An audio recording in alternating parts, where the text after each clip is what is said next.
Tonight, you're going to close your bedroom door. You're going to turn off the light alone in a room built just for sleeping. It feels normal. It feels safe. But for almost the entire span of human existence, no one did this. Not once. Not ever. Sleeping alone in silence in a sealed room is one of the strangest things a human being can do.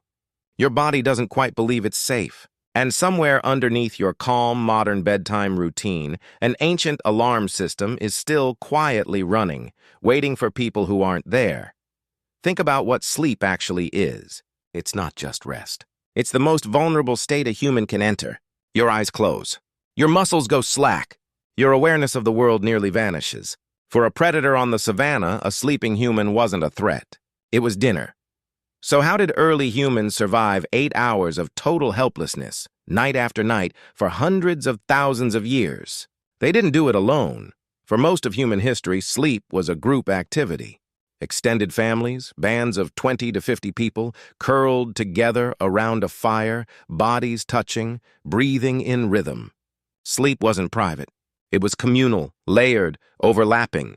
Like a pile of sled dogs in the snow, the anthropologist Carol Worthman spent years studying sleep across dozens of traditional societies, and she found something striking.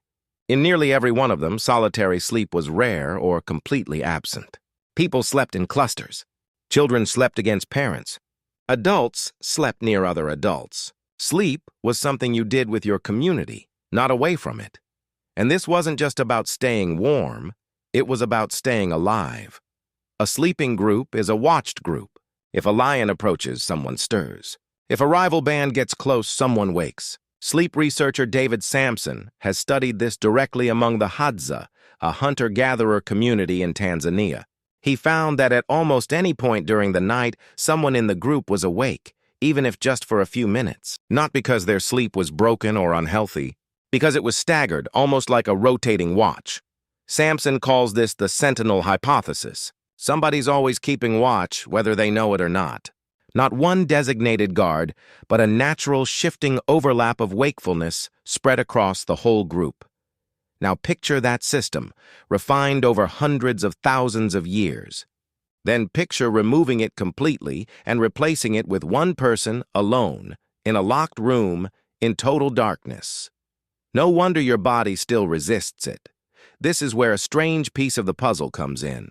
Sleep scientist Jerome Siegel studied 3 modern hunter-gatherer and forager societies, the Hadza in Tanzania, the San in Namibia, and the Tisimene in Bolivia. Groups with no electricity, no clocks, no screens.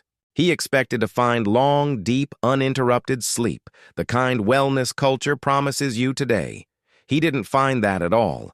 These groups slept in short segments. They woke briefly in the night.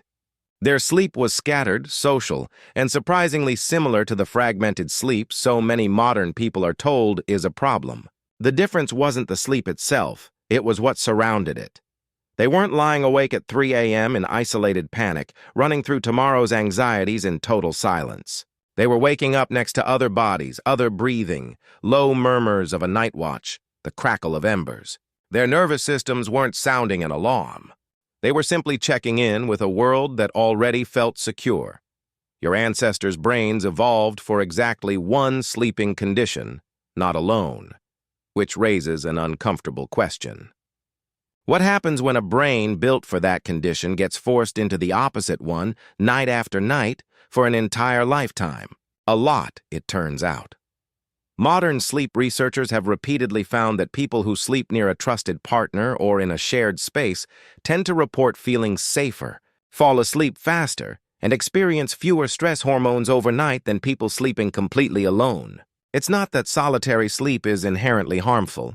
Millions of people sleep alone and sleep just fine. But for many people, especially in moments of stress, loneliness, or unfamiliar environments, that particular kind of vulnerability, sealed off, unwatched, unheard, quietly activates something old. You've probably felt it yourself. A strange house. A first night alone after a breakup. A child who refuses to sleep without a nightlight or a parent nearby. That isn't weakness, it's memory. Ancient, wordless, biological memory. For most of the last 300,000 years, being alone at night didn't mean peace and quiet. It meant no one would hear you if something happened. It meant no eyes were watching the dark while yours were closed. Solitude and danger were, for almost the entirety of human history, the same signal. So your amygdala, the brain's ancient threat detector, doesn't fully update just because you now live behind a locked door with a security system and a phone by the bed. Alone at night still registers on some deep circuit as exposed. This is part of why the modern world has quietly invented so many replacements for that ancient group sleep. White noise machines that mimic the low hum of a shared space. Weighted blankets that simulate the pressure of another body. Sleep podcasts and calm voices talking softly in the dark, standing in, however imperfectly, for a companion who used to be right there beside you. Even pets curled on the bed do some of this work. Another warm, breathing presence. Another set of ears listening for danger so yours don't have to. None of these things are silly habits. They're modern patches on an ancient wound. Small technological stand-ins for 50 sleeping bodies that used to surround you every single night of your life. There's something else Worthman and other researchers noticed. In societies where communal sleep is still common, insomnia as a widespread epidemic is far less prevalent. That doesn't mean isolation is the only cause of modern sleep struggles. Screens, stress, artificial light, and irregular schedules all play enormous roles. But the missing sense of a watched, shared night is part of the picture too. An evolutionary variable modern life quietly removed without asking your nervous system's permission.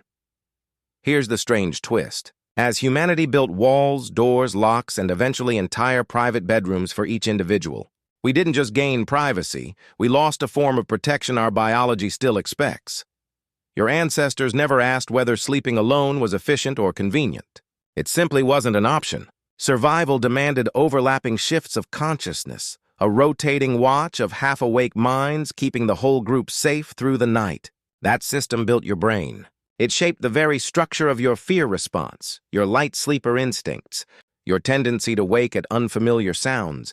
And now you sleep behind a closed door, often in total silence, expecting a brain built for a crowded fire circle to feel completely at peace in total isolation. Some people manage this effortlessly. Others toss, check locks twice, leave a light on, or feel a low hum of unease they can't quite explain. If that's you, it isn't a flaw. It's an old alarm system, still wired for a world of shared watches and overlapping breath, doing exactly what it evolved to do. So tonight, when you close that door and switch off the light, you're not just going to sleep. You're asking a 300,000-year-old brain to trust a kind of solitude it has almost never known.